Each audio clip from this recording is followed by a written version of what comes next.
Hello guys, welcome to Unacademy.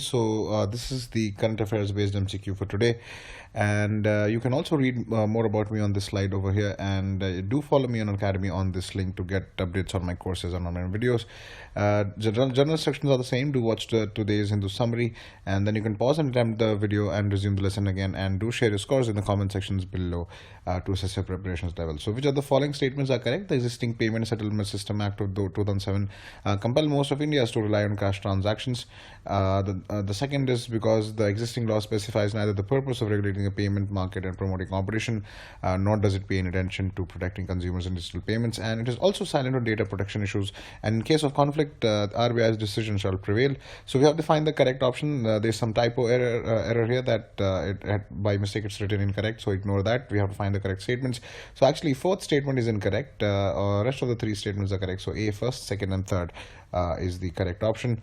Nothing much to explain. All are purely fact-based questions, which are given under this Payment Settlement Systems Act of 2007.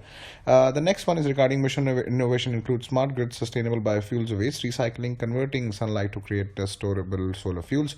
So waste recycling is not a part of mission innovation.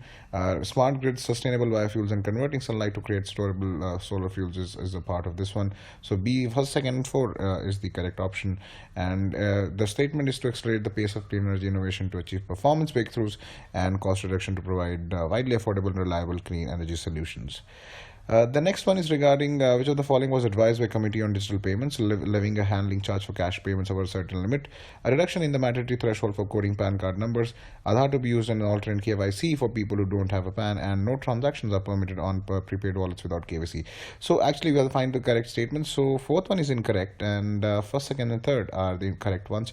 Fourth one is incorrect because there are some transactions which are permitted, and the panel has proposed that eKYC requirements in digital payments should be in consonance with KYC norms, and which are permitted in cash without KYC should also be permitted on prepaid wallets without KYC as well.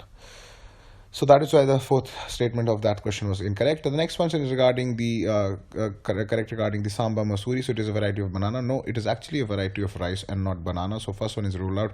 It is grown in the states of Tamil Nadu, Karnataka, Telangana, and Andhra Pradesh. This is correct. And bacterial blight resistant variety samba masuri through marker assisted selection and backcross breeding was recently developed. So that is why this question was framed. So even the third statement is correct. So B, second, and third is the correct option. First one being the incorrect one because it's a variety of rice.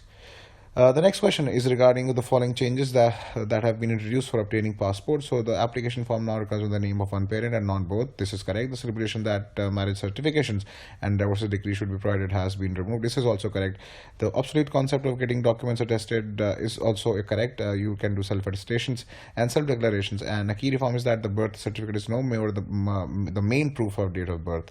And therefore, all of the four statements are correct. So that is why all of the above statements are correct, and you can read more about here on this slide. You can make down synoptic points if you want from this explanation. The next one is regarding the features of the National Biotechnology Development Strategy. So the national this strategy of making India ready to meet the challenge of achieving US $100 billion by 2025, launching 4 major missions: healthcare, food and nutrition, clean energy and education, and strategic and focused investment in building the human capital by creating a life and science and technology and biotechnology education council, and creating a technology development and translation network across the country with global partnerships. So all of the statements are correct because we have to find the correct statement, and purely fact-based questions, all of them are correct. Nothing much to explain over here. You can read all about the mission which envisages that it would provide impetus to utilizing the knowledge and tools to advantage of humanity, launch a major well-directed mission backed with significant investments, empower scientifically and technologically, create a strong infrastructure for R&D, and establish India as a world-class biomanufacturing hub. Right. So the next question is regarding which of the following statements are correct regarding Operation Enduring Freedom. So this is basically an operation which was conducted in Afghanistan. So it was originally called Operation Infinite Justice. It was used officially to describe the war in Afghanistan. It was a joint US, UK, and Afghan operation. Also, International Security Assistance Force was included, and with the US-led coalition initially removing the Taliban from power and seriously crippled Al-Qaeda and associated militants in Afghanistan. So the operation was actually originally called Operation Infinite Justice, and it was also used to officially describe the war in Afghanistan, as I've already told you. So first and second are correct, and it was a joint US, UK, and Afghan operation. However, it was not clubbed and included with International Security Assistance Force, which was separate. So third is incorrect, fourth is correct. So that is why A, first, second, and fourth is the correct option, because it was separate from the International Security Assistance Force. All right. Next question. Lotus scheme is associated with agriculture, education, urban sewage streams, and labor reforms. So most of you might confuse it with agriculture or education, but actually it's associated with urban sewage streams. It was started in Delhi. The project aims to basically demonstrate a novel way of water waste management that will actually reuse the water for various purposes, and while simultaneously recovering nutrients and energy from the urban wastewater, thus converting rain into profitable mines. All right. Next question. Which of the following statements are correct regarding International Solar Alliance? So it was launched jointly by the PM of India, Prime Minister of India, and the President of France at the Paris Climate sideline of Paris Climate Summit. And the foundation stone of IS headquarters are laid in New Delhi. The ISA will strive to bring together more than 121 solar resources in its nations for coordinated research, low-cost financing, and rapid deployment. And UNDP and World Bank have already announced their partnership with the USA. So this was in news recently that UNDP and World Bank have already announced their partnership, and it will strive to bring together more than 121 solar-rich countries. And it was jointly launched by Prime Minister of India, Shri Narendra Modi, and the President of France at the sidelines of the climate summit.